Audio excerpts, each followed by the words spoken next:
That's no moon. It's a space station.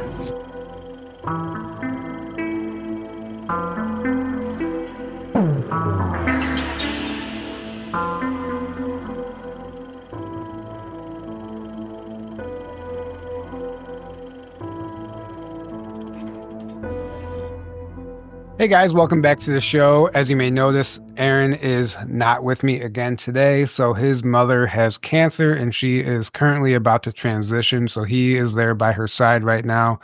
She's been moved into hospice and is moments away or days away from making the transition. So that's where his focus is right now. But he is here in spirit and we send him our best. And I would like to take a moment and just ask everyone to send prayers to him and his family during this time because it's a rough time. And as we know, those things are not easy. They're very difficult situations. So prayers to Aaron and his family.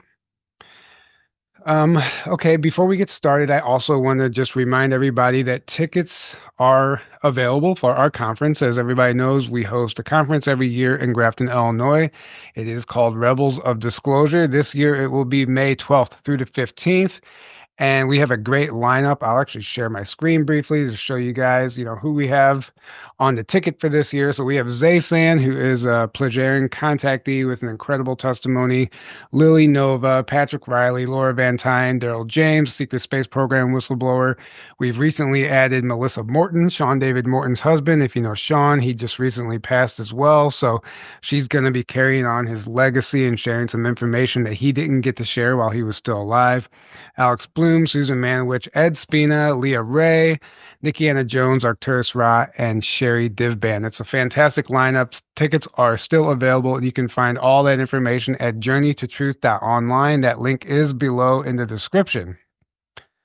So today we are excited to kick off the new year with Gene Decode once again. Actually, I think I was talking with Aaron and I realized that we always have Gene on right around the new year. So figured it would be a good time to just keep that pattern going and ask him some questions about what he sees going on right now, because there is no shortage of things to talk about, as we know.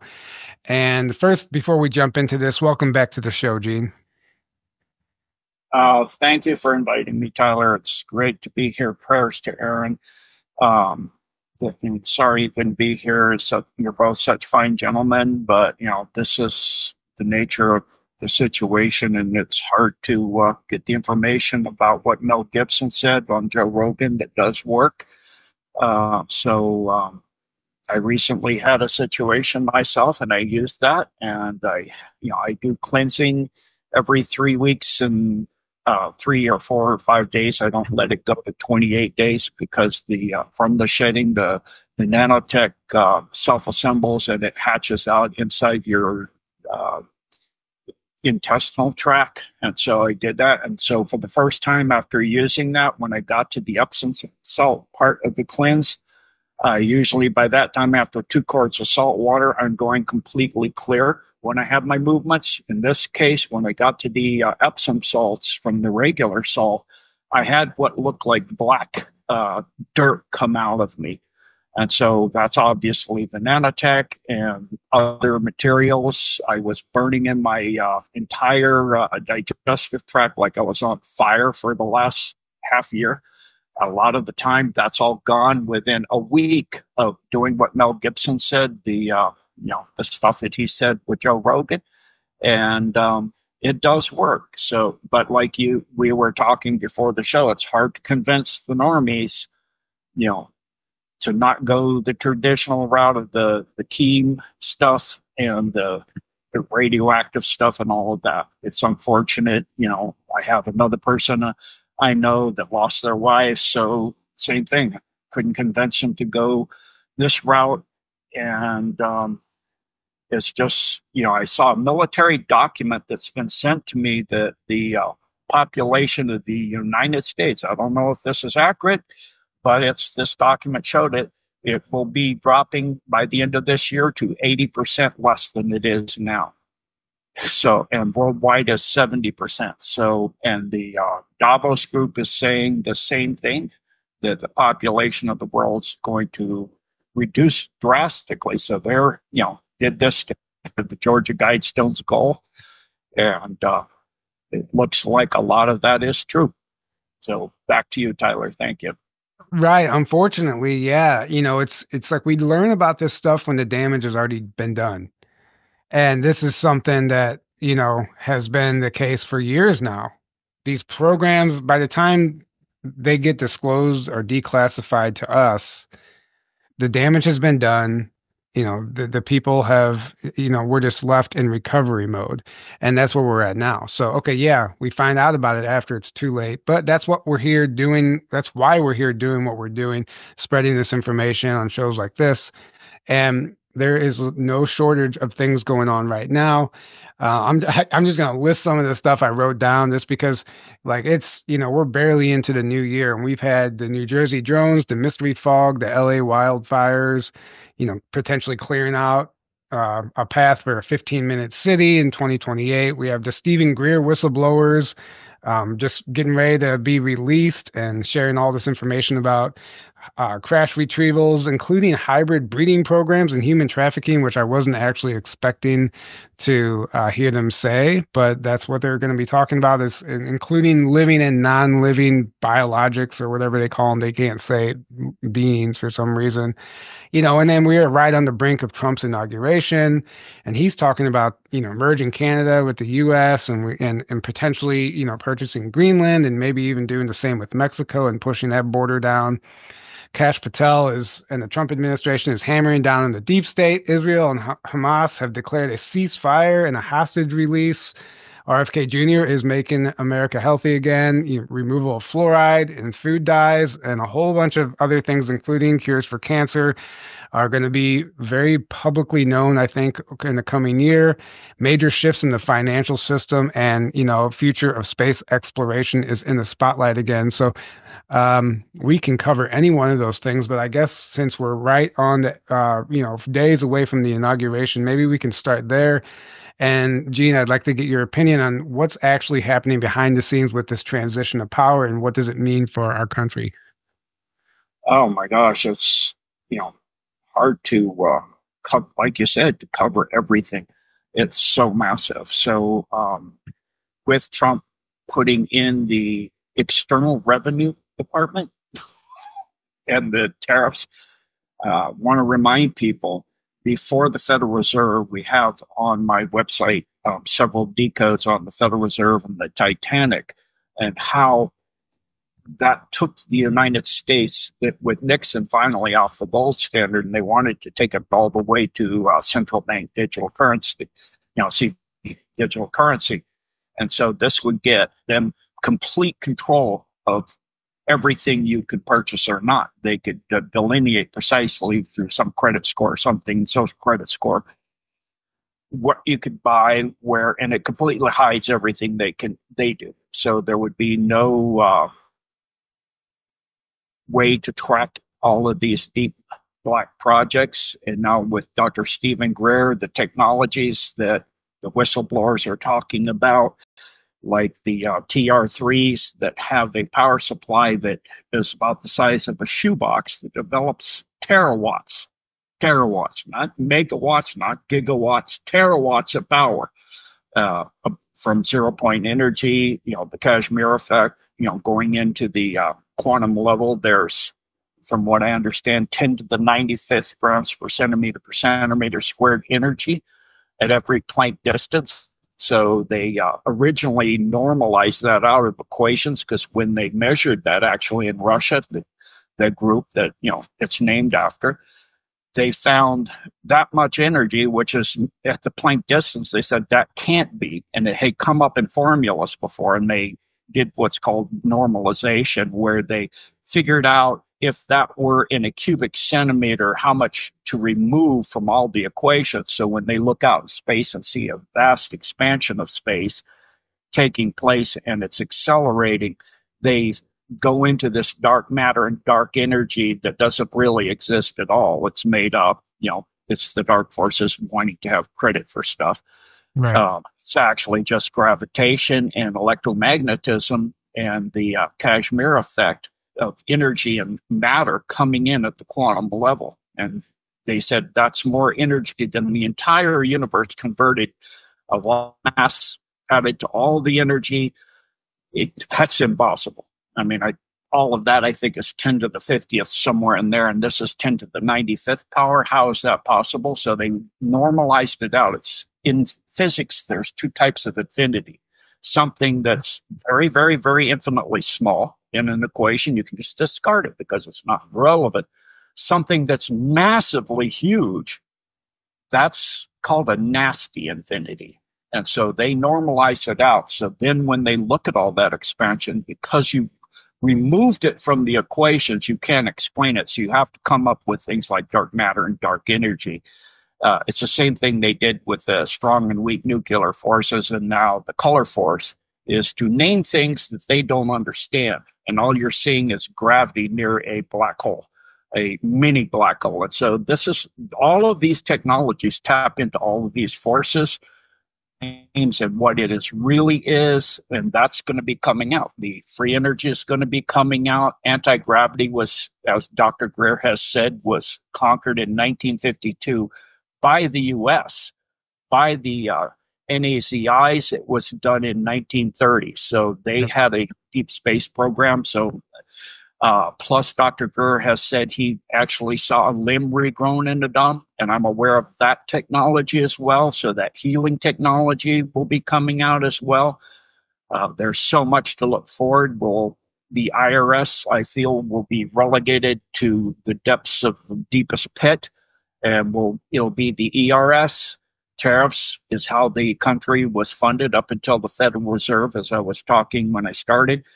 And we had a surplus, like China recorded a $1 trillion surplus for the last year. $1 trillion. That is phenomenal. We'd be doing the same if we weren't in just donating billions and billions to the welfare state that we support called Ukraine. That is not about supporting democracy. That's far from a democracy. If we're supporting democracy, we'd be helping Russia, because that place is like what burned down in the Palisades area. And we can go into that too, why that fires and all of those are happening. And so there's a lot to look forward to in 2025. And there's going to be a lot of pain and grieving as well. There's going to be a jubilee mixed with incredible amounts of people going and terrible things. The deep state will not go quietly into the dark. They will fight till there's nothing left of them. That's what we see in California. We now see it in Argentina as well. Back to you, Tyler. Thank you. Right. And yeah, you made some fantastic points there. It's not going to be, like you said, like there's going to be casualties because we are at war, whether people like that term or not. And if you don't, see it physically manifested, has been a war for our soul for quite some time now. And we're seeing the results of that. And people have made decisions and been mind controlled and manipulated into doing things to their body, and that's ultimately shortening their lifespan. And we're gonna see loss of life. And I think as every civilization nears an end, the machine consumes itself. And I think it's kind of an inevitable cycle, but we have to live through it and experience it and learn the hard way so we make sure it doesn't happen again. So I want to go back to, talking about this technology that, it's very clear that part of this disclosure is them trying to, figure out a way how to release this technology to us in a safe way without really giving us all that they got, but kind of like letting us know that, yeah, we do have this stuff. It's, it's not given to you guys because it's a matter of national security. But going back to the Nazis and whenever they were discovering this anti-gravitic or directional gravitic propulsion in their Hanabu UFOs with the Vril Society, I'm reading the Sands of Time right now, volume 6, and it talks about, it's the Vril Diamond Diaries in their true form, not even changed in their original format about what actually happened. And it was whenever they eventually built one of these flying saucers and turned it on and got it to work, they couldn't even, they still didn't understand how it was powering itself, where it was drawing the power from. It ran for 2 years without shutting off. They couldn't even turn it off. And this, I think, Robert Schumann, the guy who created or discovered the Schumann resonance, he was involved in this process, and it was this UFO that actually inspired him to start measuring the frequency of the planet, because he was trying to learn where this craft was drawing its energy from, and that's when he discovered the Schumann resonance, and that's how we got that. But it's all ultimately coming from the ether. It's a scalar energy that's always exist everywhere at all times. And Einstein called it spooky action at a distance, meaning quantum entanglement. It's all there. So I think there's some really exciting some things to be excited about as far as moving into the future with this technology. Did you have anything you wanted to say about that before we move on? Yeah. So with the Bell Project up at the Hinge during World War II, they had even trouble shutting that down as well. They had all kinds of spooky kind of stuff happen. It's, even to this day, just like what happened in the Montauk Project, they had things manifesting out of dark dimensions, we'll put it, creatures and things just appearing out of nowhere. So it took a lot of manipulation and learning the technology to just use it for faster than light traveling, like the Alcubierre Fawning drive and those things for faster than light travel. And also they're now able to use it they're starting to use it for teleportation for quite a while. They're starting to admit they can do teleportation at the atomic level, where they've transported atoms from one place on one planet to another place, like the moon or on Earth. They have had teleportation for quite a while. Things like stargates and portals, like what we saw with MH370. It's pretty obvious with the three crafts zooming around it. They opened a portal and moved it over Diego Garcia, and then landed that and put it in the dome under Diego Garcia because of the technology of the room temperature superconductive microchips that were on there that allowed for them to get Trump in 2016 because they could steal back the election after the deep state stole it. And so we've seen the same thing in 2024 now. So with Trump coming in, the only states that were blue and that won were ones that had no ID or an ID without a picture, which is no ID. Right. And who can't fake? I had fake IDs, friends with fake. I didn't have one because I didn't need it. I was in the military at the time overseas, but before I was of age, I had many friends in high school that could make fake IDs with no picture and go and buy liquor and those things, what they did at the time. I mean, that's anybody and now with the internet, it's anybody with techie ability can fake it. So in these places that Harris won, Mr. Kamal won, those are the only way they won, is the illegals using fake IDs. So it would have been a completely red wave of every state, every county, everything everywhere. So the technologies of the solid state devices that are superconductors at a nanotech level and microchips, and plus the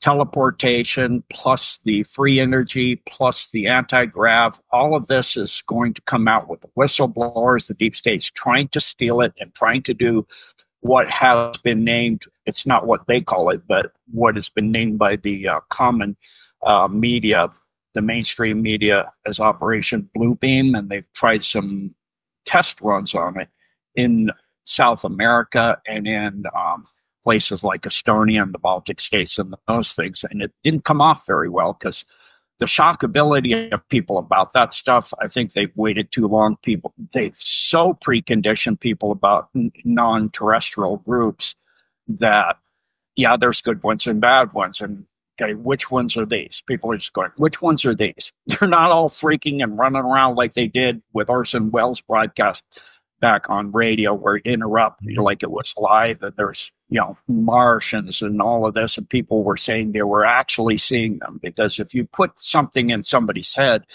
and they believe it enough, they will actually see it even if it's not there. So now that they've waited this long, people are ready for disclosure. They're ready to meet non-terrestrials for the most part. There are ones that didn't give hope up on this planet for the human race and, you know, the human species. And, you know, it's easy to do that with the way we are. And, you know, we turn on each other. We allow ourselves to be played. You look at Congress and Senate, how many of them are not under control of the deep state? It's probably, what, 1%? Right. Pretty, you know, but, you know, the good thing is it's all being cleared up, and amnesty is being given for people to come out with the information. It's hard when, you know, they implant stuff on, hack into your computer, put stuff in. You've got all these trolls following good people around, making up all kinds of stuff. I mean, pretty much everybody gets it that's out here.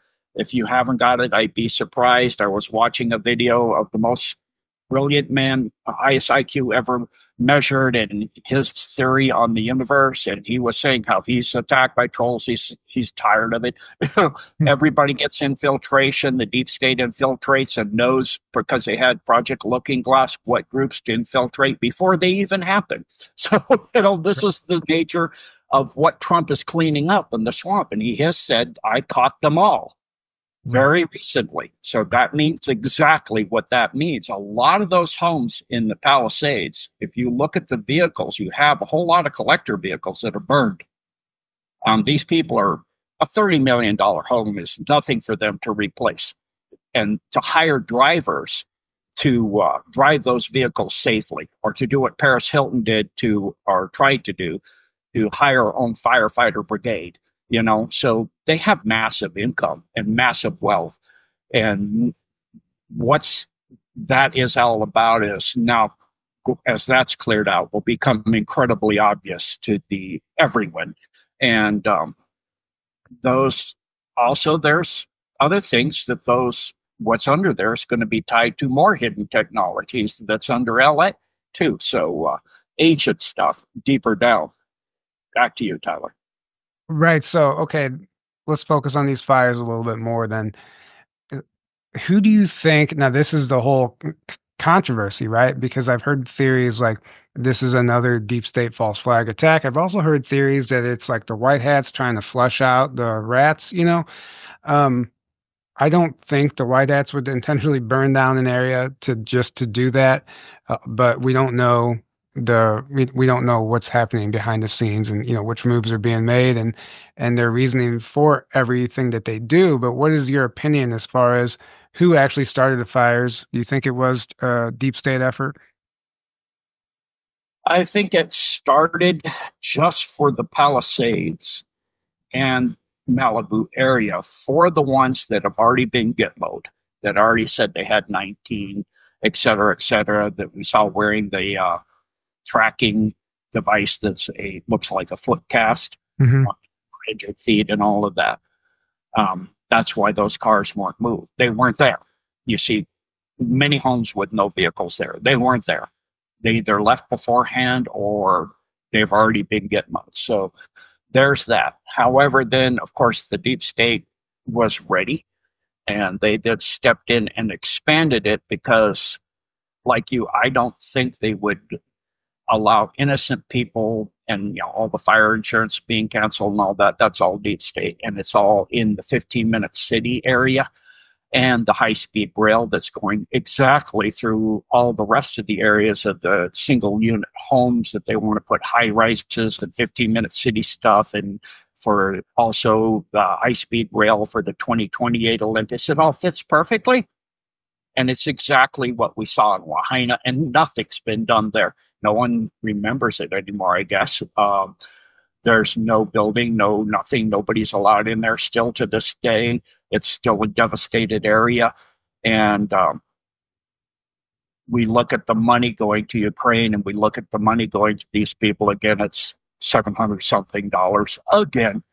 They use the same thing as North Carolina, same thing as Lahaina. Well, billions go to Ukraine and billions went to the Middle East and Israel for the doing they did to the Gaza. So I did, like you, agree. I don't think the alliance would do. They had contingencies not to have it spread, but then Smokey Joe flew in, and so the planes couldn't drop anything. They had a air lockdown to lock down the airspace. Then on top of that, I mean, they could have dropped salt water. The ocean's right there. And then you can clean and flush that out.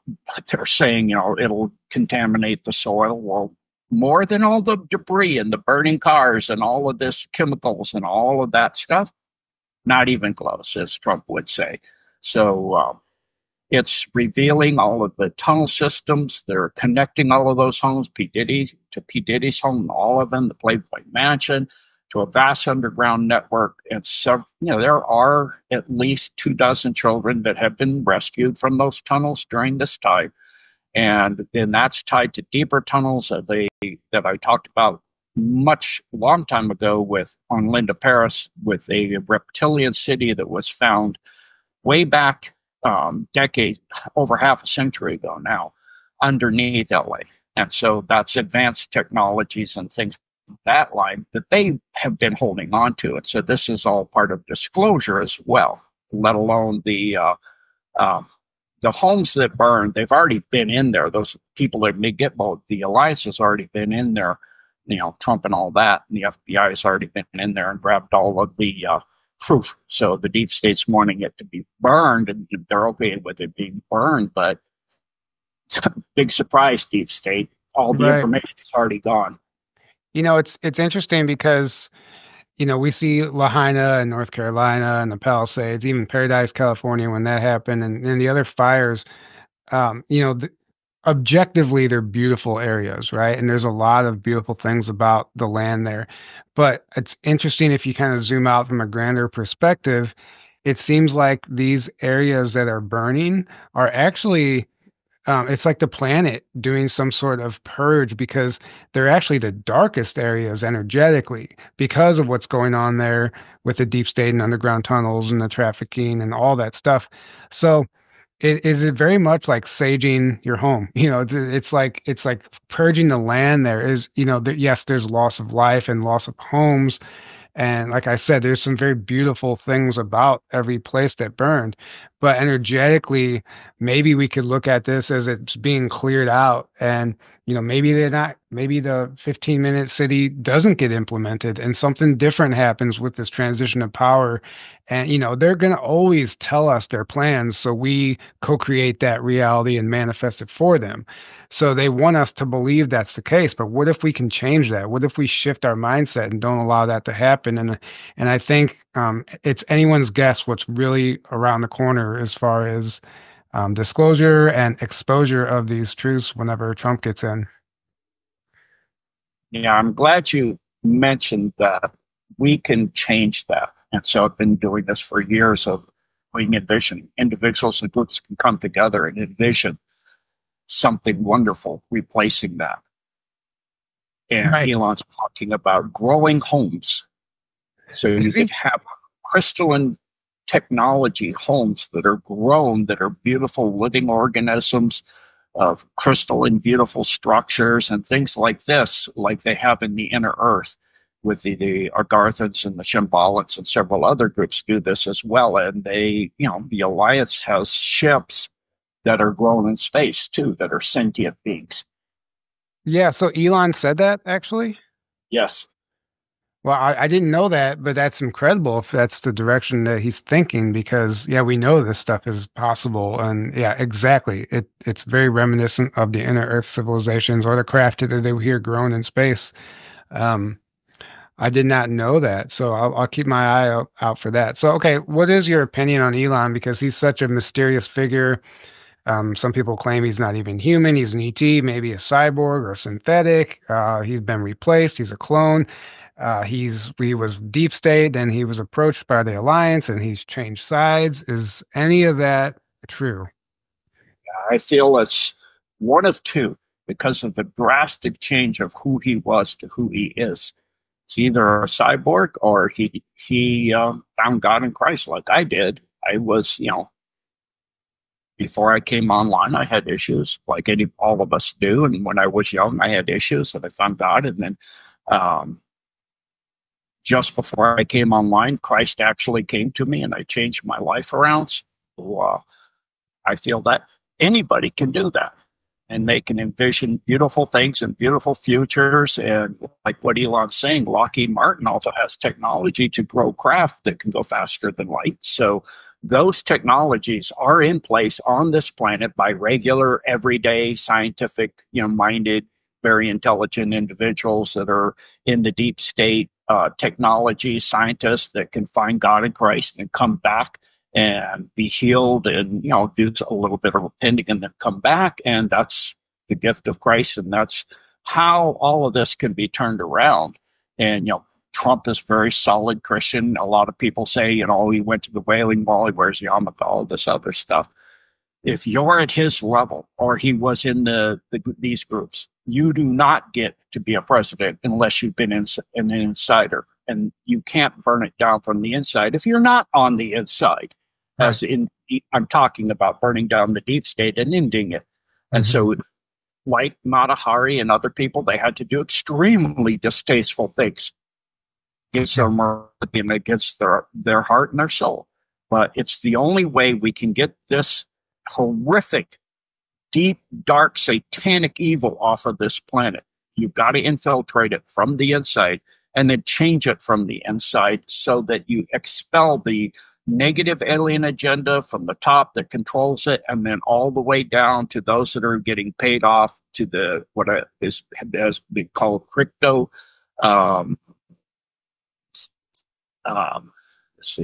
crypto sapiens, but the Homo carpensis, which are a group that's been hiding that there are two types. They're what is called Khazarian Mafia. They're not originally from here. Their genetics are divergent from anything that's here. They have either a tall pointed head or there are melon-headed ones. So even Akhenaten of that group, and yet he found the one and only God of all creation as well. So even within that group, we can see that they're even within the Alpha Draco. I'm aware of two primes that actually found Christ. So anybody can do that, and anybody can come back. There's no such thing as somebody lost beyond all hope. So I feel in the case of Elon, it's one of the two, and it's really obvious he's not the person. Same thing with Putin. The guy that was in the KGB 40 years ago is not who's running Russia. He loves that country. He stands for Christian Orthodox, like they have Russian Orthodox, Christian Orthodox, talks about God and Christ, and he talks about how the American people and the Russian people have a lot in common, just not our rulers, who are really nasty and evil and Satanists and all these things. And, they worship Satan. He said it openly.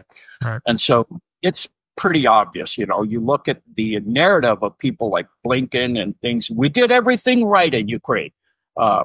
Because they can never admit to their psychopathic narcissists that anything that happens that is not right is anything to do with them. They do everything right. So this is just what has to be expelled from this planet and is in the process. In that war, that's how it looks. There are fatalities on all sides. Back to you, Tyler. Thank you. Right. And it's interesting because well, for one, I agree 100% with it has to be taken down from the inside. There's a book out there called 334 Lies. It's written by the former head chair of the Illuminati. He was actually a 41st degree Mason.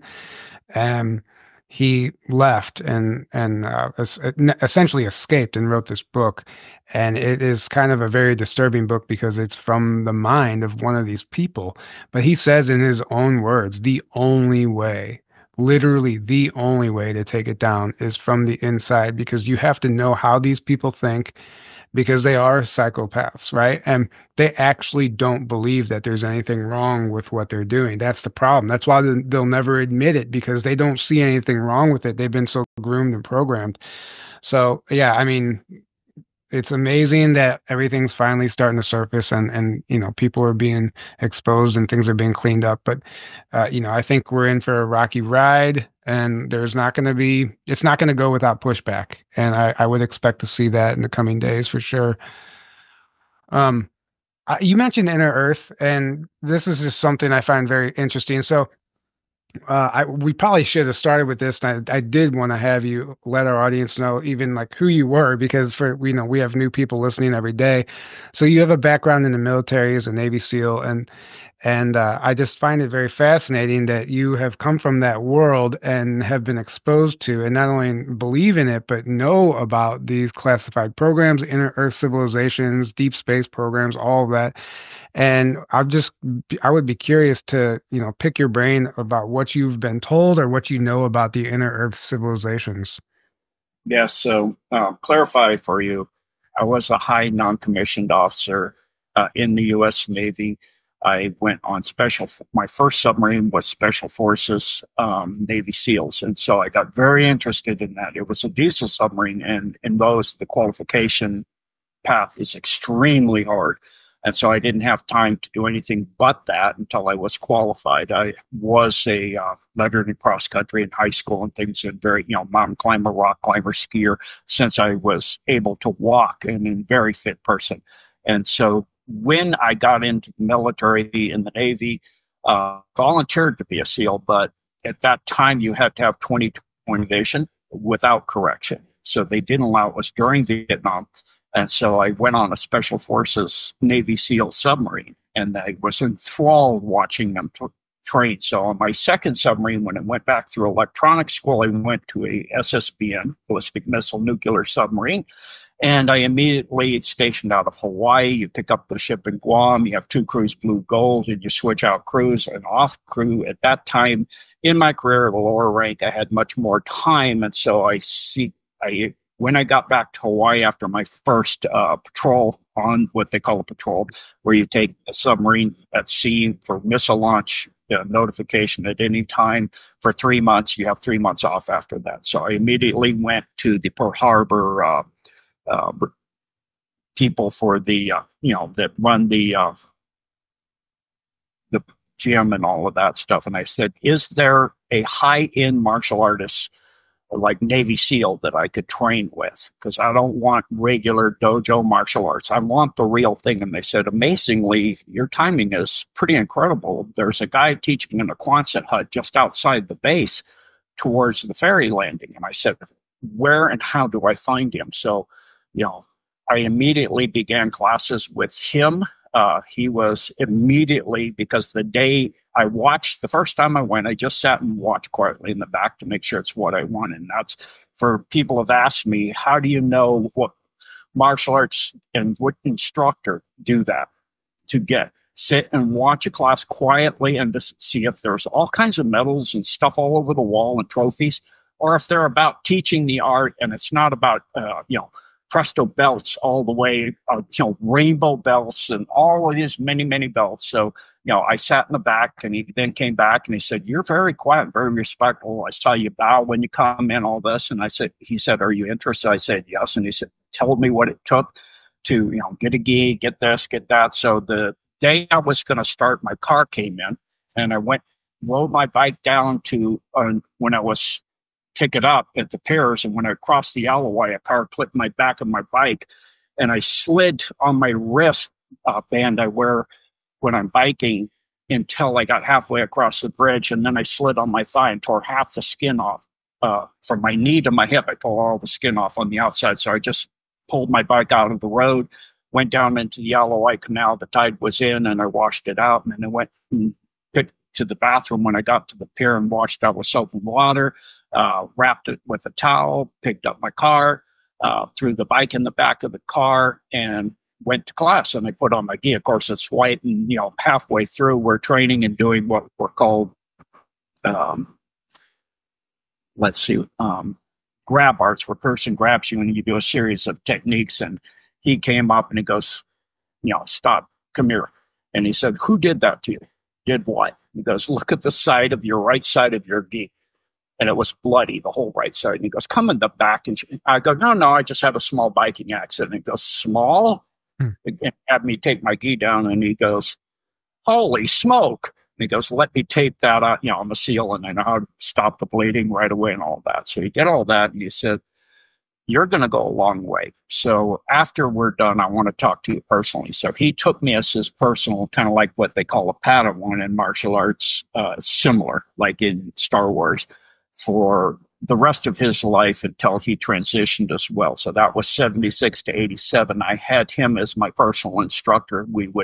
And within 2 years, I was teaching his class and running the class. And in 87, that's when I got my first black belt under him. And then I came back to Hawaii and trained with him from 90 to 92 in my last tour there to when he transitioned in 92. So that's how I got into SEALs. So that's the clarification of who I am and what it is who I am as a martial artist. After all those years, I've had people, when I had my sea bag and my children's wives in Travis Air Force Base, set the sea bag, 90-pound sea bag down to fly space A, and the guy came up behind me and tapped me on the shoulder and said, what type of martial arts do you teach? Do I have a sight on my back? He goes, no, everything you do, every way you move. And that's for those that do martial arts and want to really learn from it. Make sure that you think about it, and every move and everything you move, it becomes who you are. Right. So you never lose it. And so in all of that,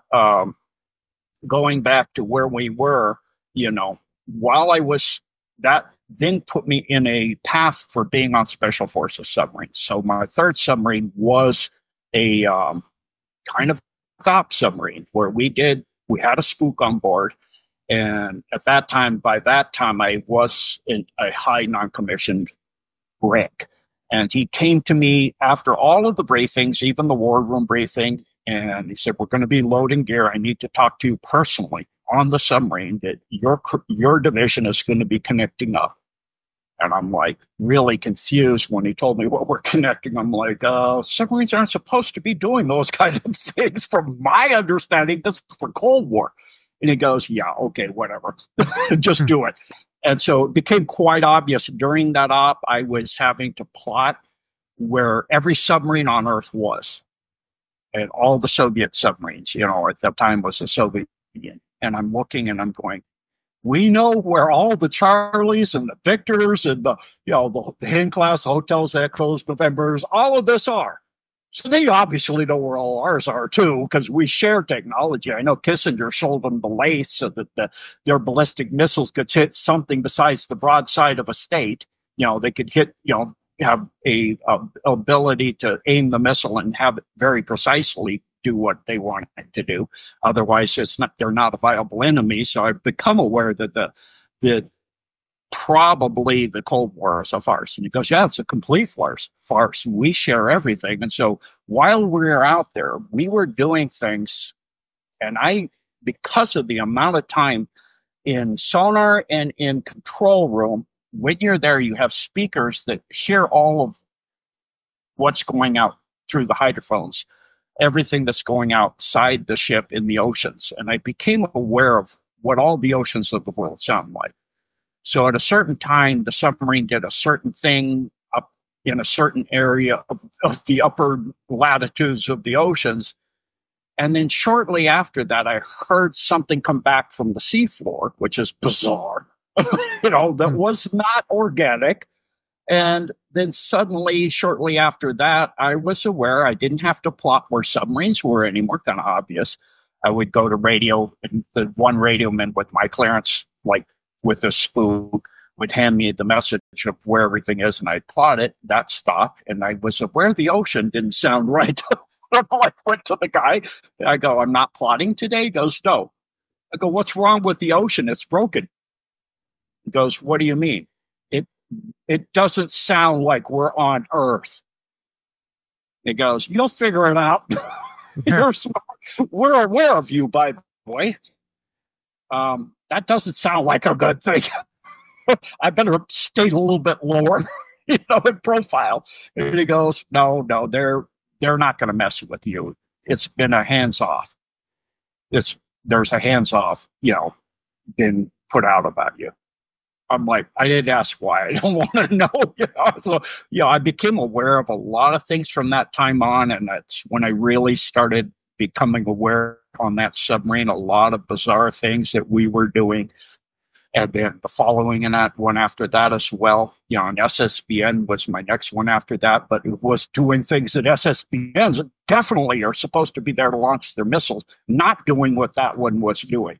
You're supposed to run away from everything and hide, and we were doing that. I'm like, really, really obviously not what we're supposed to be doing by the so according to the the operating procedures set up by the Secretary of the Navy, SECNAV. So in all of that, the short answer is I became aware of a lot of things, including deep underwater bases, as well as deep underground. In my last tour in Hawaii, I became aware of the tunnels there and actually went to Kaina Point, saw the huge welded shut grating over the huge tunnel going in from Kaina Point.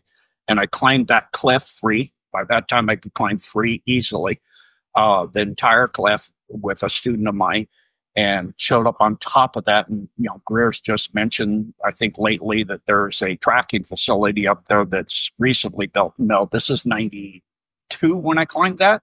I got up there, 2 Marines came up in a green Jeep and said, "What are you doing here? And how did you get here?" I go, "We climbed the cliff." And he goes, "With no gear?"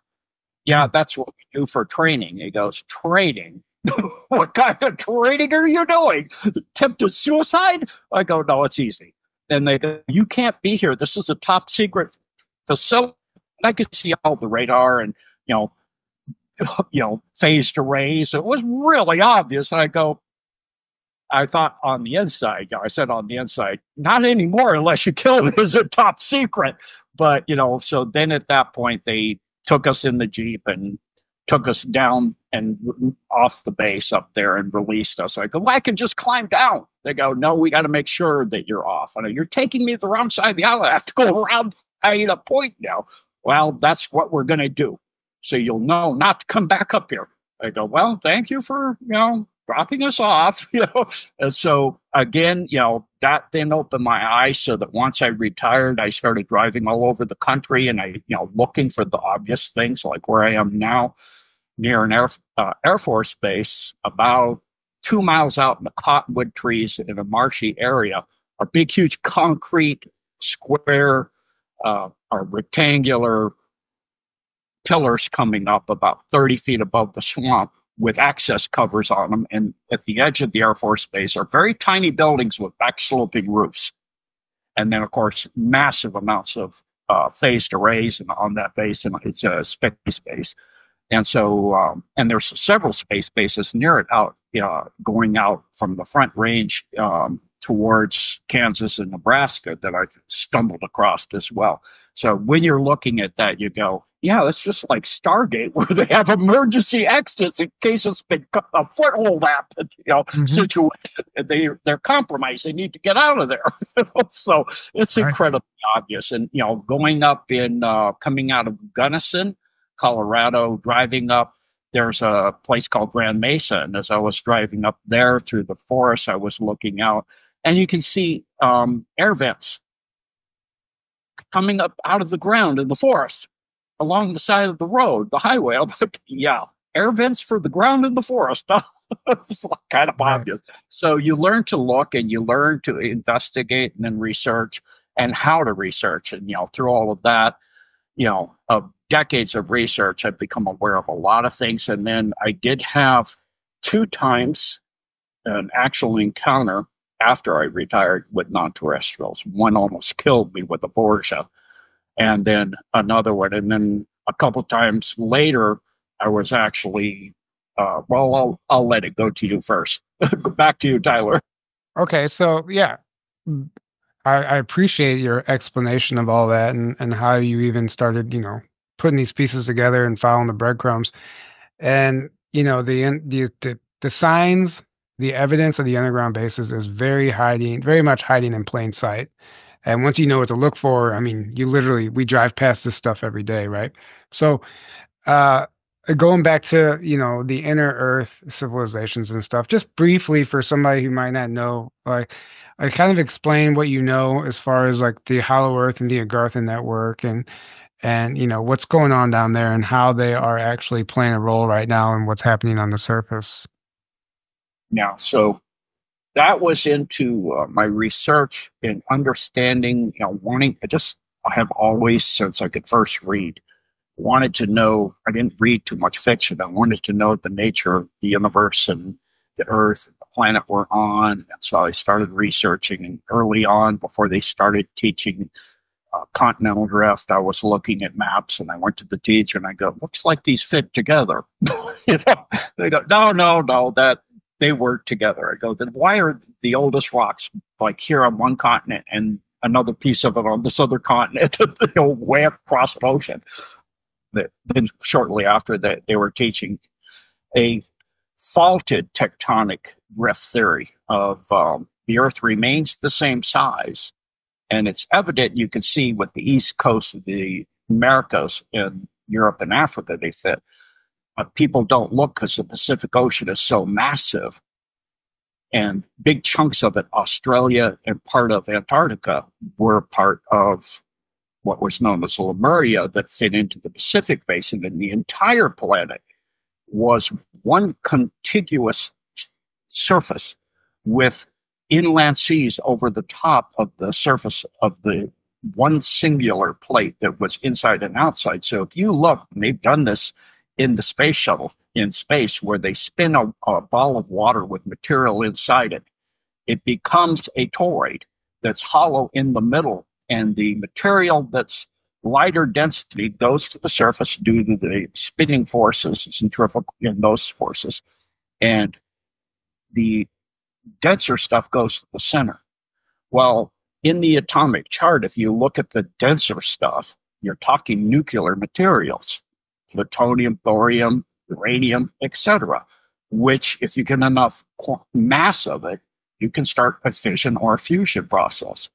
And so what happened from my studies, I learned this through finding a lot of different papers of PhDs. I published a series of decodes on the expanding and hollow Earth, 2 of them, one each of the aforementioned topics on my Rumble and my deep dive site. And it goes, he modeled this out. And there's been quite a few people that talked about this. So what you have in the center of the Earth is a low energy nuclear reaction, what is called cold fusion incorrectly. Sun creates a gravitational wave because you're breaking the atom, releasing the force of the gravity going in now is refracted back out. That gravity is a push, not a pull. And so it pushes the material out away from that central sun inside the Earth. And then as on the surface, the volcanism of the current liquid masses the planet was forming gets cooled by water into a solid piece with a kind of like a lollipop with a caramel wrapper inside, wrapped with solid rock on the outside with magma on the inside. So the inside and outside crust are in total, from the inside crust to the outside crust is about 800 miles.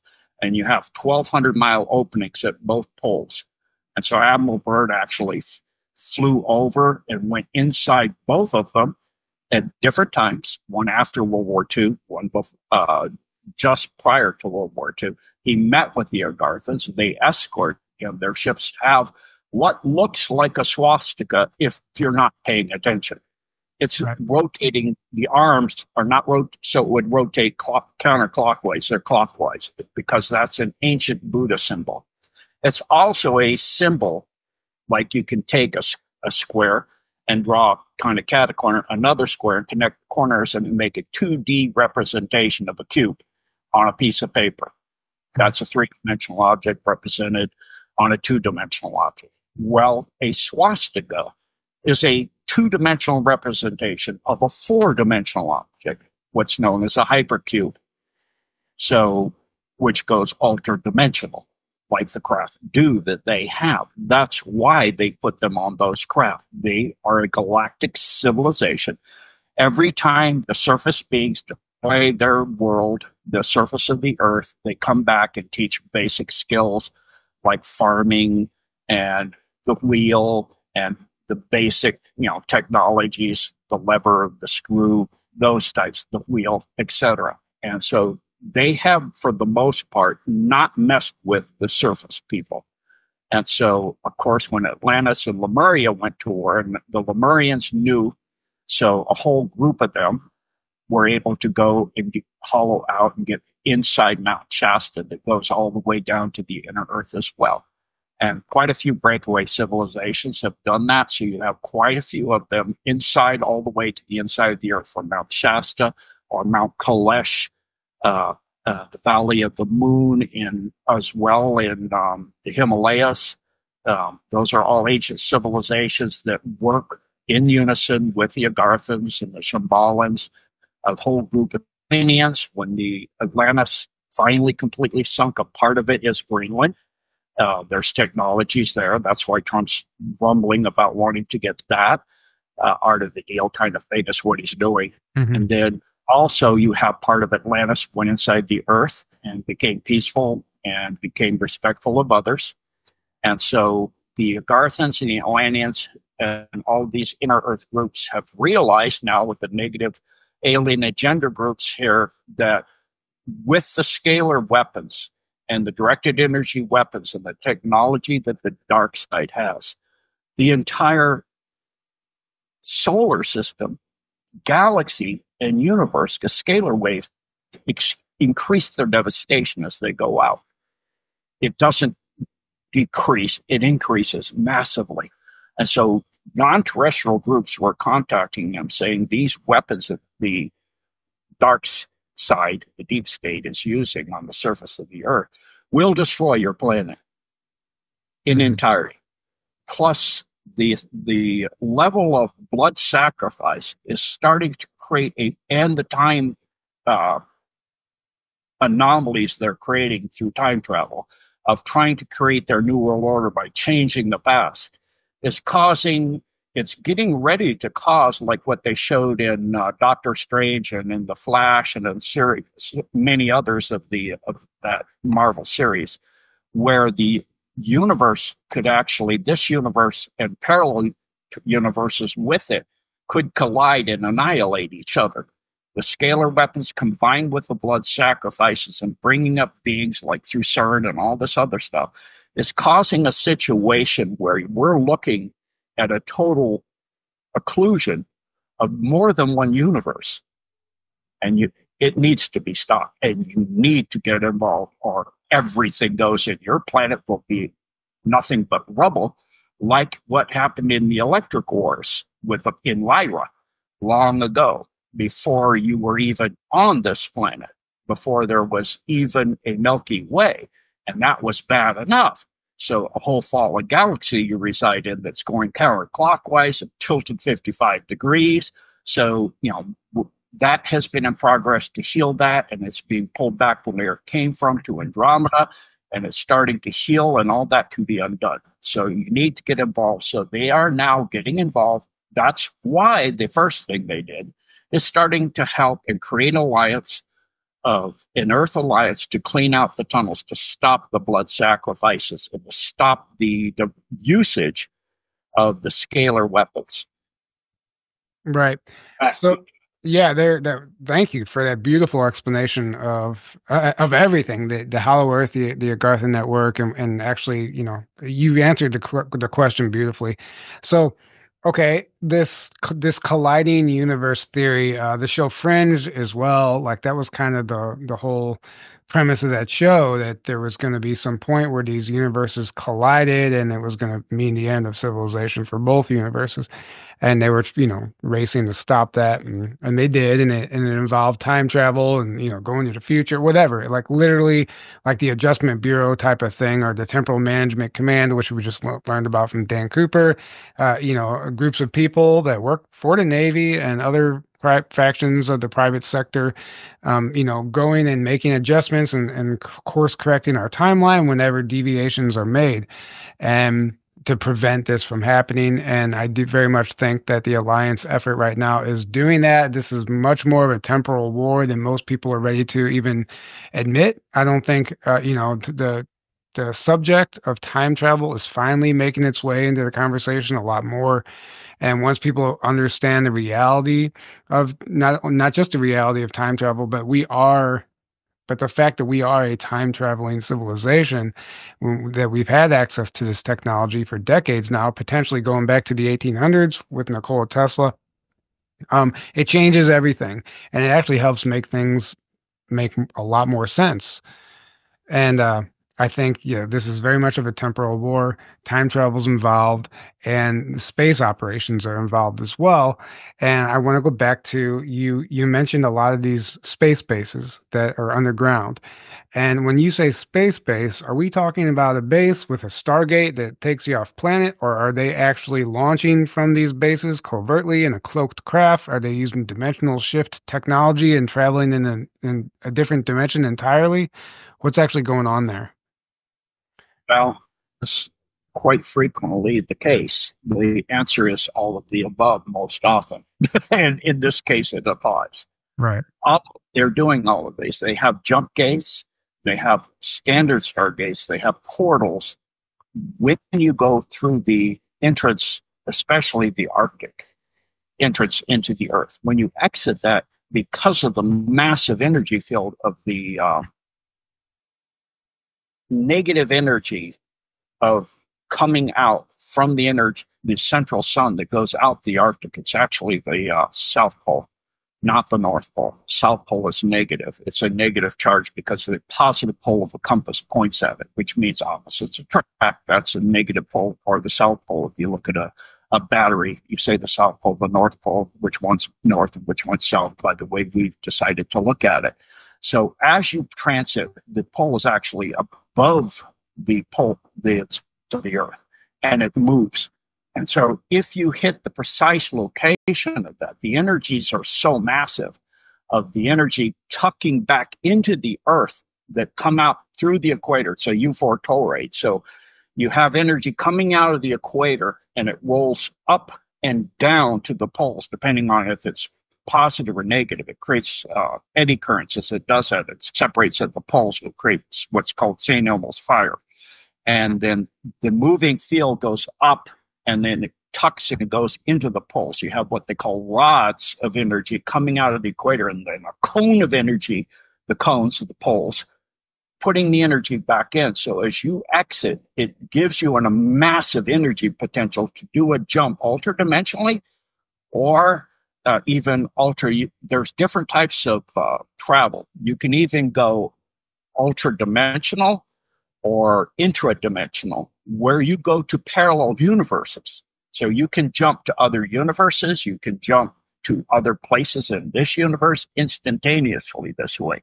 What they call blink technology. You focus on it, a being with singular focus, absolute focus in that moment of exactly where and when you want to be. They have to be able to hold that. And the ship, the navigator of the ship, is tied to the captain of the ship. And they hold that, and the ship is instantly there. Through the quantum entanglement of the thought that causes the ship, much like you see in Dune, moving without moving. They move to that point, and then they're at the other point instantly. That's how the teleportation works, through quantum entanglement. Yep. Changing the frequency of where and when you are to another location in space-time, and then you're just there, like you saw also in the movie where he went back in time, and then he accidentally later looked at a penny from the time he was in, sliding doors. No, I think that was a different thing. That was timeline changes. But he went back in time. Maybe it was called Somewhere in Time. I'm losing track. I watched so many movies because they're very good disclosure of what's actually happening. But he saw a penny and he came back to his own time. And this can be done, and it's done regularly. And then the crossing of those energies, of the energy coming out from the equator, crossing the static lines of flux, like in a bar magnet they show you that the Earth has. They don't show you about the moving one. Is causes a eddy or a cyclonic action of electromagnetic fields that allows for time travel to be done. That's why you see bases where they were doing the Montauk experiment, where they did the Philadelphia experiment, where they don't build nuclear reactors, is on those points. Because if you get critical super mass on that point, you get an explosion called an atomic bomb, mushroom cloud. If it's not on that point, you get a nuclear yield like Chernobyl. That's why they build nuclear reactors where they do, because you have to have coincidence and concurrence with that energy. It means you have to be within 1 minute degree of arc and 1 second of the cross of those ley lines to have a nuclear blast. Otherwise, if you're not on those ley lines, you have a nuclear yield. So they don't build nuclear reactors on them. That's why the testing in the early time at Bikini Beach and all these other locations to find out how this ley line field works. So they can use it both for building nuclear reactors safely and for additionally for traveling interdimensionally and extra-dimensionally and cross-dimensionally. Yeah. So you bring up some great points as far as the firmament, right? And the flat earthers and this whole thing, they just, screaming at us, oh, there's a firmament, we can't get through it, there's nothing but water up there, whatever, the whole narrative. But we're talking about technologies that don't require what we would consider an advanced propulsion system. We're talking about literal dimensional shift technology, temporal advancements that were actually shifting frequencies, shifting dimensions as they travel, and quantum entanglement, exactly as you said, that allows you to just be in that place. Because all you have to do, like you said, is match the frequency. It doesn't matter where it's at. It could be on the other side of the universe. If you can match that frequency, you can be there in an instant. Just like if you were able to match the frequency of your wall, you could walk through your wall. It's there's technologies involved that they just don't understand that we've already accomplished. So when we're talking about getting into space, what is your opinion on what the firmament actually is? And is it something that actually is stopping us from traveling out with a physical craft? Or are there holes in that firmament? Are there entry points that have been established that we can, easily pass through? What's going on there? So it's a electromagnetic field that separates the waters above from the waters below. The waters above in space under massive pressure can be water. You increase the pressure to a point where the electron clouds can still have cohesiveness with the nucleus of the atom. You can have water, and NASA has put out the largest amount of water found in space is enough to cover every planet in the Milky Way 40 feet deep. That's a lot of water. And they're saying they found that in the depths of space in the Milky Way.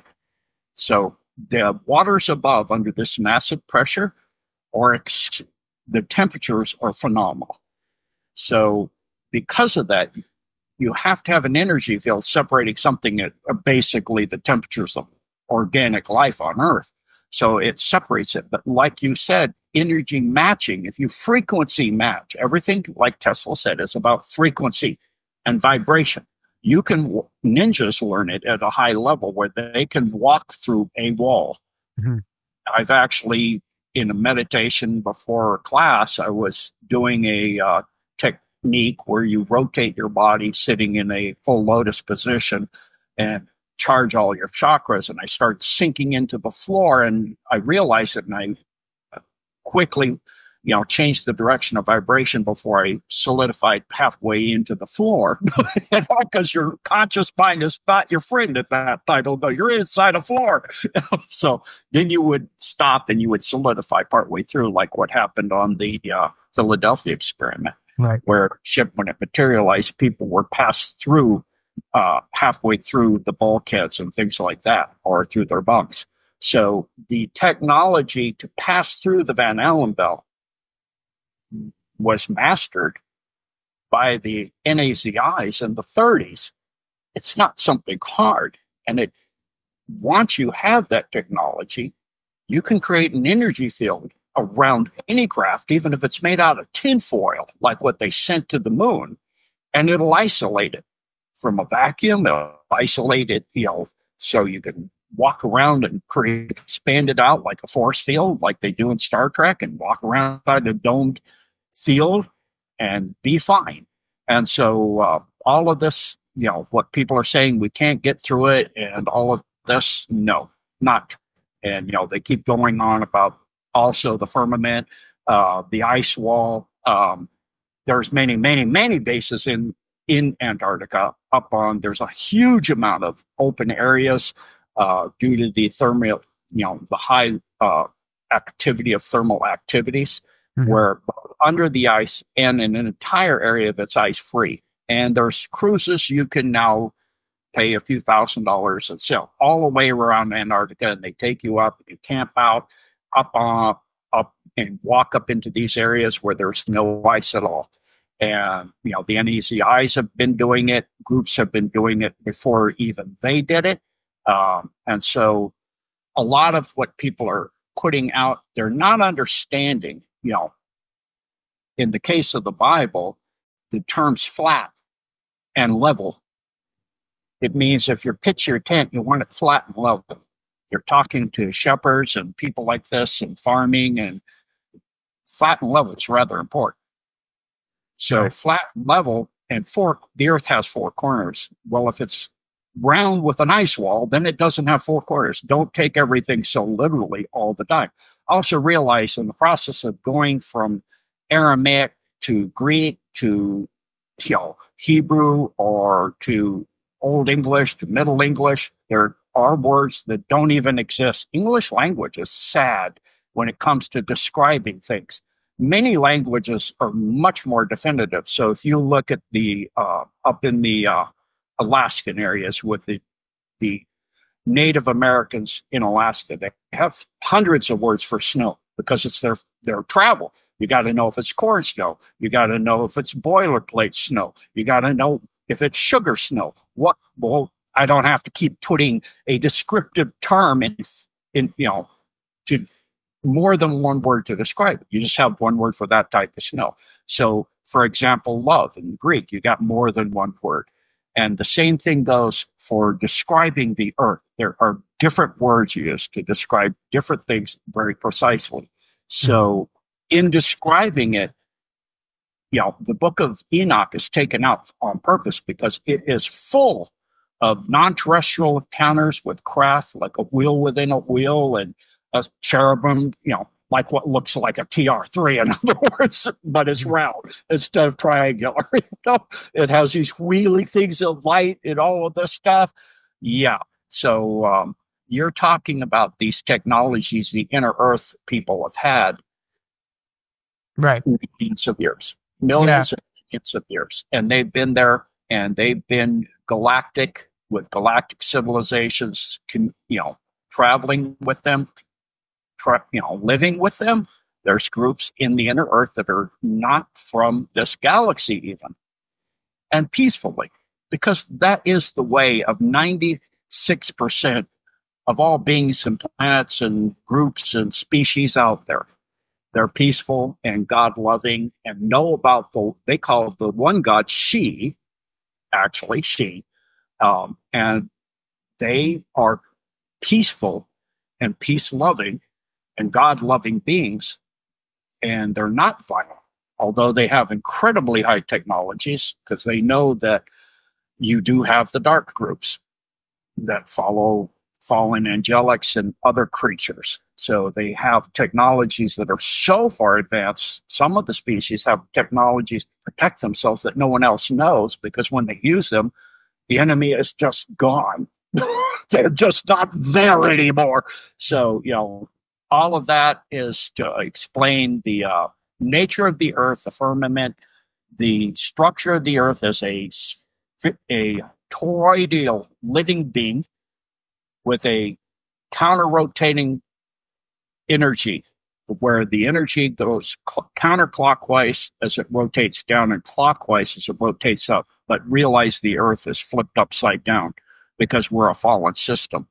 So the Right. pole should be oriented the other way. We're also going counterclockwise around the sun, looking down on its pole too. So the Earth rotates counterclockwise in a retrograde spin as it goes retrograde around the sun as well. And the sun goes, our solar system goes counterclockwise around the central sun of the Milky Way that's in a, like all fallen systems, in a black hole.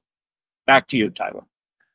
So how much what percentage of the inner Earth civilizations do you believe exist in another dimension, in the sense that if we physically traveled down there through a cavern system, would we see them or not? Are they existing in a higher frequency? Are there portals to access them?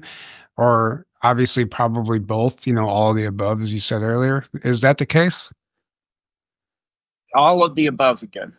You have groups that are, it's the same thing I learned with the deep underground military complexes. You have ones that are in pocket realities. So when you're saying, like you said with Aaron, you put out in your excellent presentation on this, you can't just say, okay, this dumb ends here, because it could go into another dimension or even a pocket reality, essentially its own little universe. So you have these cross-dimensional, cross-density, cross-universe, all kinds of civilizations down there that are in different dimensions, different densities, that depending on an individual's dimension and density, they may or may not experience them, and they may or may not be able to go there. If they use technology to go there and they're not aligned with the frequencies there, and like they're at 5D negative, like an archon, and they go into a 5D positive area, they're fried instantly. They're gone. That's fascinating. So, yeah, they might not even, or they just simply won't be able to perceive the other beings existing there simultaneously. Like, physics tells us that two things can't occupy the same space, but that's not true if we're talking interdimensional physics, right? If that's even the correct term for that. But I do believe like we can have different layers of civilizations all occupying the same space. Exactly. You can have a group at 5D, a group at 3D, occupying the same space, while there's many infinite numbers of universes in that same space as well, Right. that are differently vibrating depending on choice and how you choose to be as a being, a sentient being, and the general consensus of choice of the consensus of all the beings in that area of how they decide to be. That universe will exist within another vibrational axis of rotation, but be in the same place in a sense. Mm-hmm. Correct. Yeah, this is fascinating. It's amazing how deep this rabbit hole can go when we really start breaking down what this place is, as far as Earth.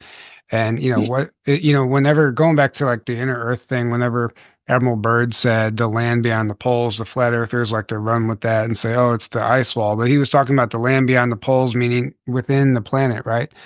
And it is interesting that you claimed that, or he claimed that he saw a swastika and interacted with people that spoke with a German dialect.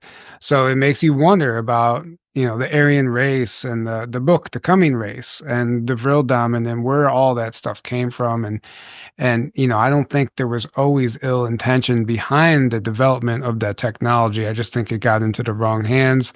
And, we kind of already went there, but it's just interesting to understand the bigger picture so we can, if we don't know our true past, we're never going to actually be able to properly move forward because we've been lied to.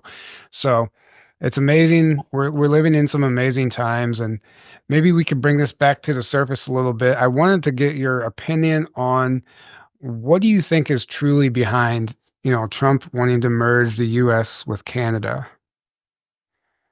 So a lot of Canadians, it would take a referendum, and it wouldn't be as a singular state. It would be by province. Referendums would have to be passed like what Russia did with in Ukraine, where people would vote and decide if they wanted to do that. But it has to do with one of the largest oil reserves and natural gas reserves is a huge shield area that is under parts of the U.S., but the majority of it is under Canada. There's massive reserves of oil and natural gas under Canada.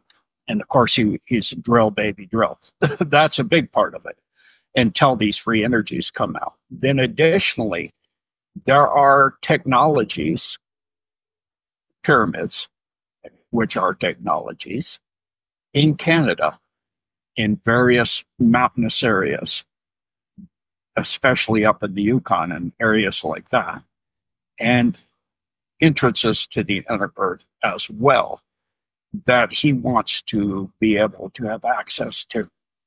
So again, it's the art of the deal, and putting that out in, it's long-range preconditioning, putting that into the minds of the people that there's a choice. You don't have to put up with what government you've had. There are other choices. Same with what's going on in Greenland. What the elites do to the Native Americans in Canada, I've talked about on that Batino, and the mass graves of children they found is horrific, let alone what the elites do in Greenland to the people there. It's horrific. It's not been told. And it's incredibly satanic and evil as heck.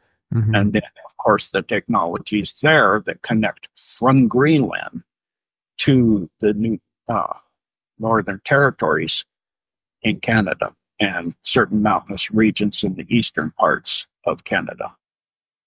So what do you think of the theory that we're just rightfully taking back what has always been ours as far as the land in Canada, because, obviously the borders were created all under, borders are ridiculous anyway. If you really want to think, go down that rabbit hole and discuss the invisible lines that keep us all separated. But maybe this land always belonged to us and we're just taking it back. Have you heard that theory? And would you agree with that?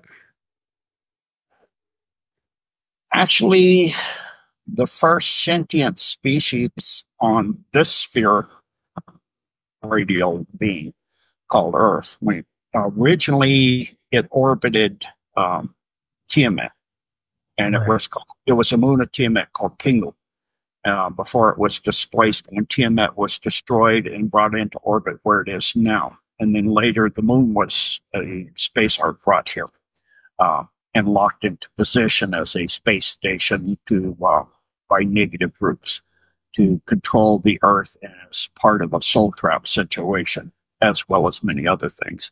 A kind of a launching base and a way to have bases on the backside, so it's in a tidal lock where you never see most of the backside, so they can build anything they want back there. And so the humans didn't originally come from this galaxy at all.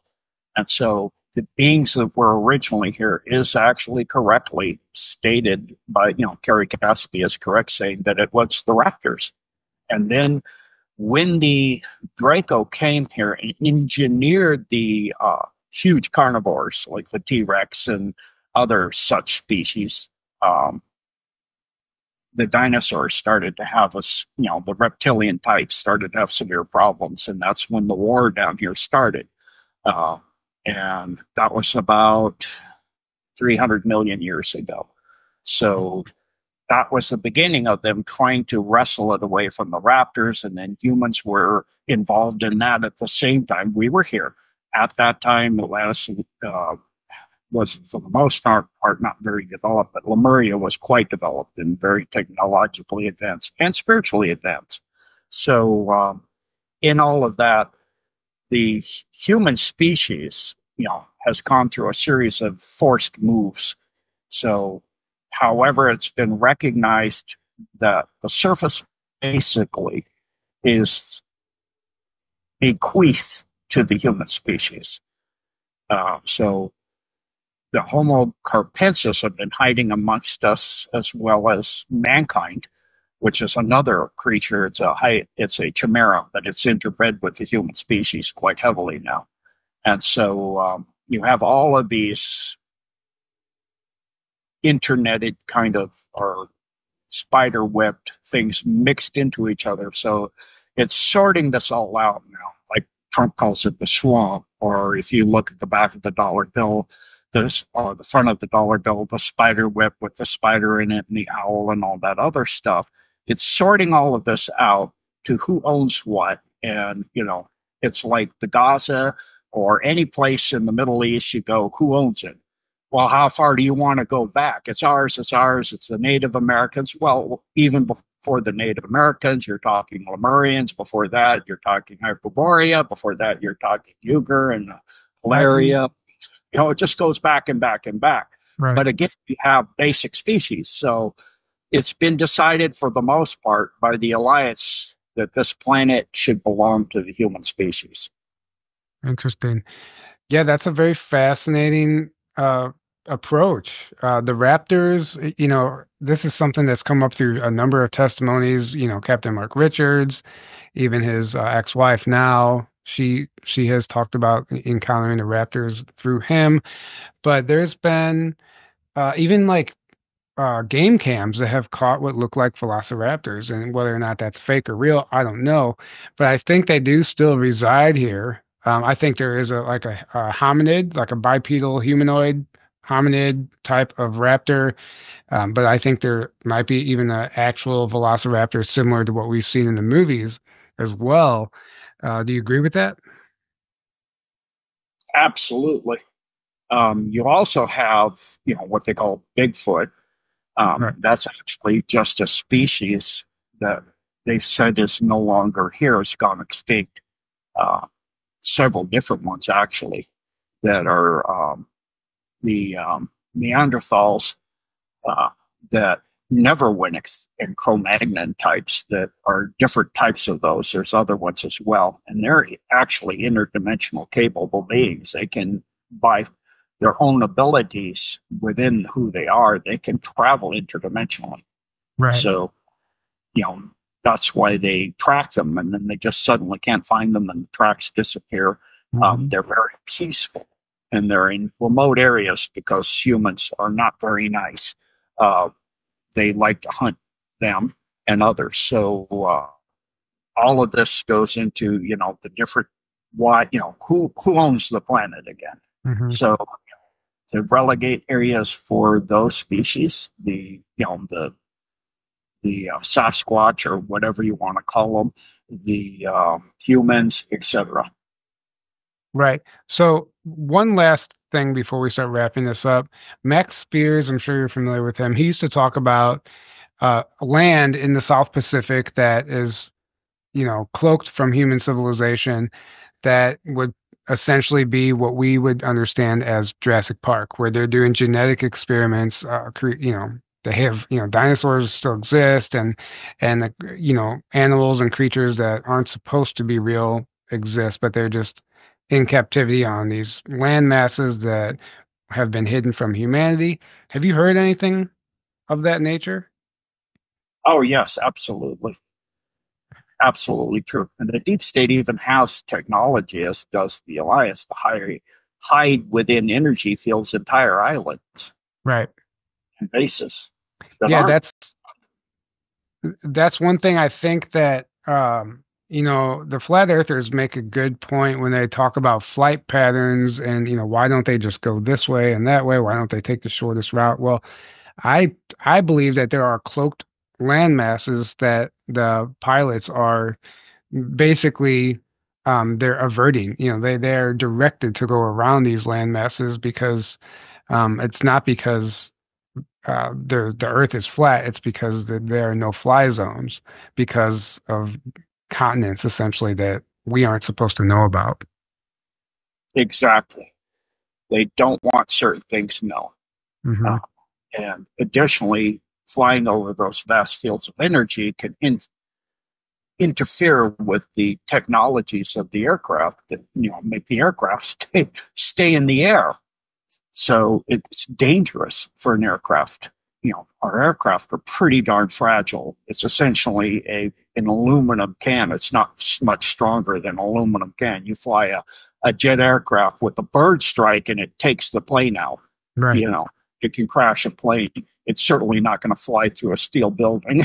It's not going to have its nose come out the other end either.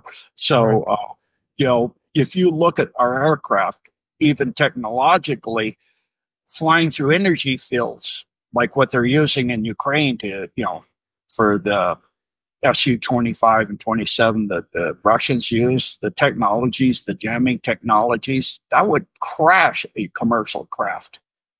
They can't fly through that. The stuff that hides an island, you might take the plane apart or move it into another reality. The plane would never be seen again. It wouldn't crash, but it wouldn't be on this Earth or in this universe even possibly. So there's a reason why they are instructed and given, flight paths that's where they fly, and you do not fly over this area. Yeah. Yeah, thank you for clarifying that. I believe that, as we move forward, conversations like this are just going to keep, penetrating the collective consciousness and opening the minds of millions. And, these disclosures are happening now, whether they're, a controlled narrative. I know, a lot of the information is still being, maintained by gatekeepers and, prominent figures and talking heads and, the government approved whistleblowers. But regardless, we are moving forward. Every bit of this disclosure, whether it's controlled or not, is acting as a stepping stone to something much bigger. And before we know it, this planet's not going to be unrecognizable in a good way. And, I think we're well on our way into a golden age, and we have solidified a positive timeline. I understand it's not going to be pretty along the way, but we're here for it. And I just want to thank you again for coming on and joining us, or me. I'm so used to saying us.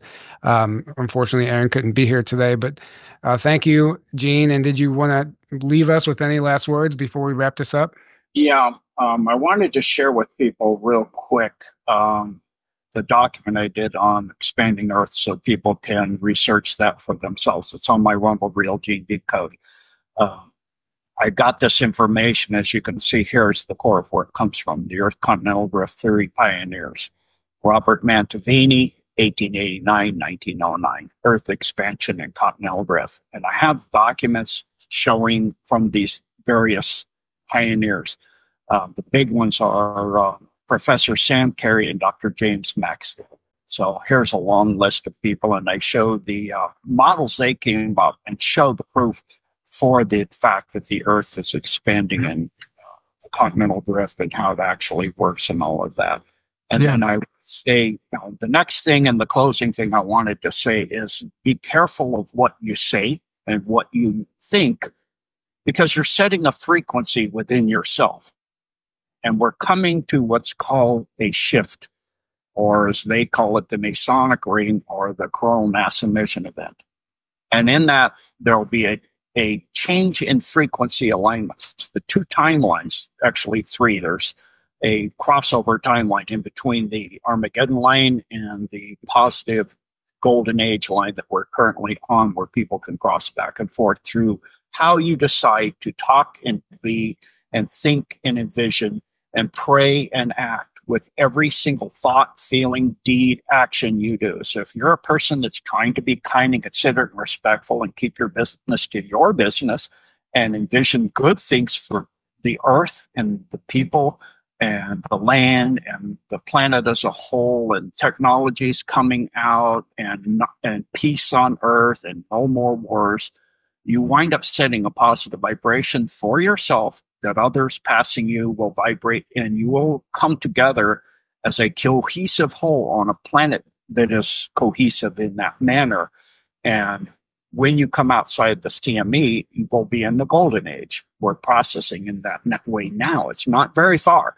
If you're a person that is, lying and just attacking other people all the time and vengeful and angry and pissed off and wanting wars and, doing all of these things, especially like the deep state wanting wars, satanic sacrifice, or you're just a person that's mean and nasty and lying to get your vengeance on others, you're setting a vibration within yourself That's to a vibration of Satanism, of satanic sacrifice, of darkness, of Armageddon, of death and dying and disease, because that's the vibration of that. So be careful what you think and what you feel and what you do. And for those that are vibrating in the negative, for those of us in the positive, disengage. Disengage. I don't even think about it. Don't even go there. Don't even look there. Stay to the good platforms. There's platform wars that are instrumented by Davos on purpose because they lost control of the narrative. And they keep trying to do all of these infiltrations and dividing, having us divide ourselves through attacking others. Don't drop to that. Don't attack others. Don't do hit pieces. Don't do this. If you want, that's your choice. But it darkens your soul. The luminosity of the soul starts to go out because you're engaging in destructive activities, thoughts, feelings, and emotions. Put out as much truth as you can. Be as kind and considerate. Do random acts of kindness. Even if it makes you a few minutes late when somebody needs help, give the help. Put yourself in a sphere of kindness and giving and truth, and keep your nose out of other people's business and their private lives and all of these things. Pay attention to what is the truth in your life, and, kind to animals, and, how somebody's private is their business.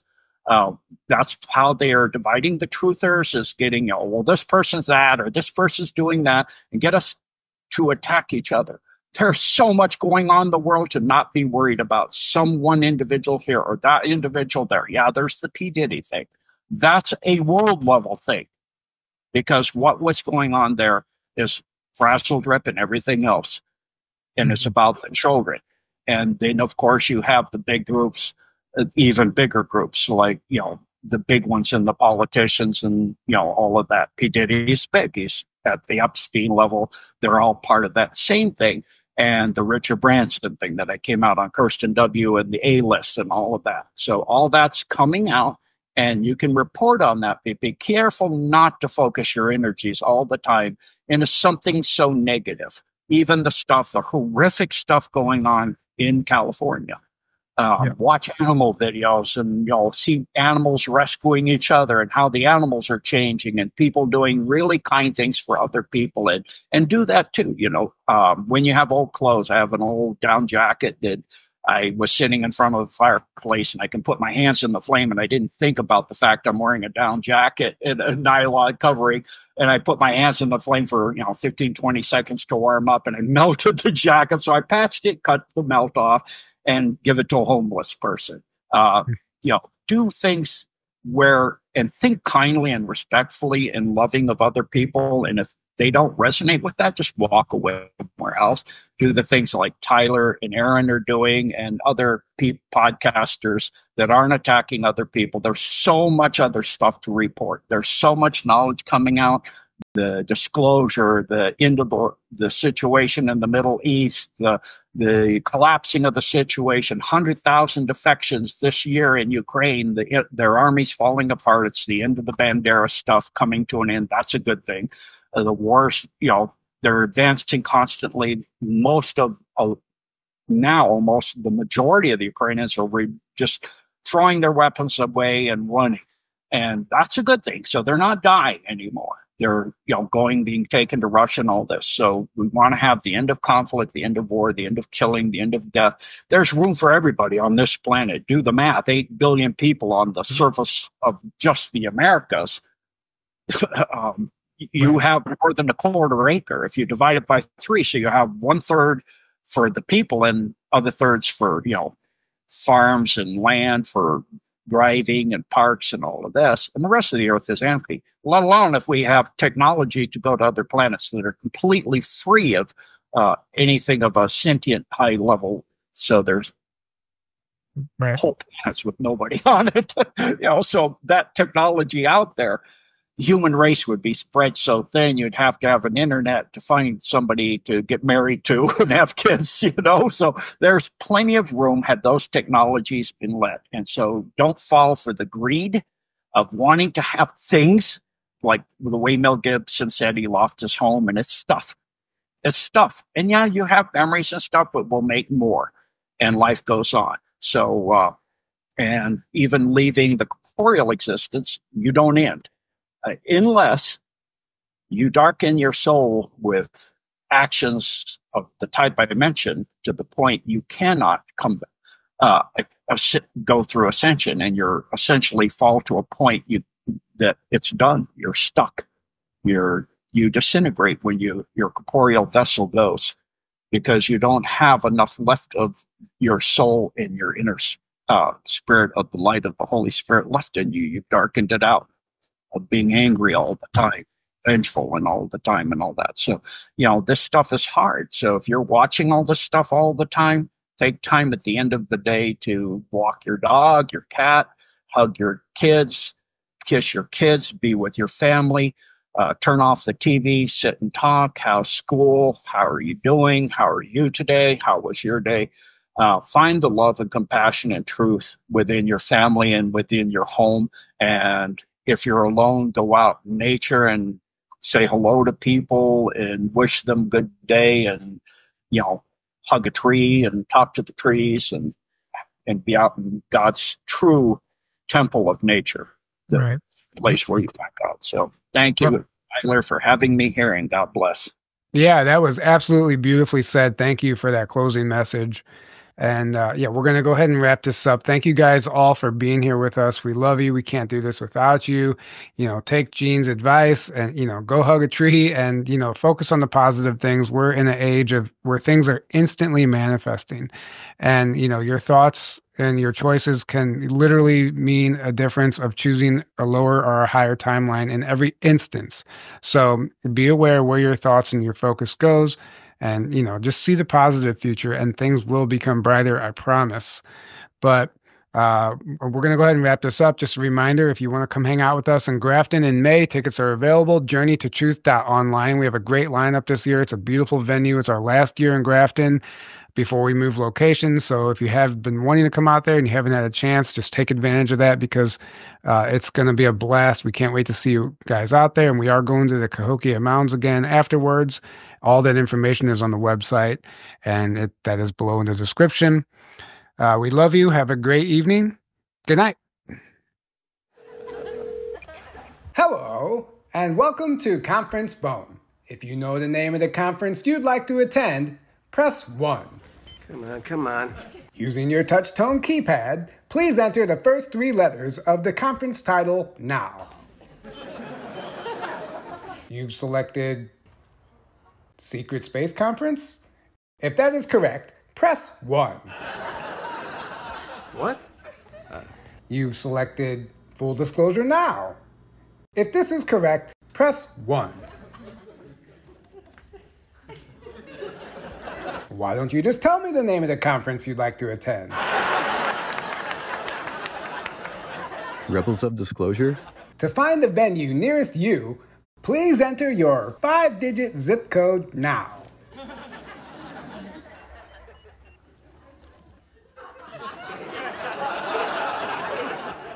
Why don't you just tell me where you want to attend the conference?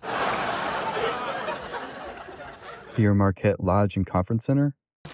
Rebels of Disclosure is playing at the Pierre Marquette Lodge and Conference Center in Grafton, Illinois, May 12th through 15th, 2025. Yeah, now I got you.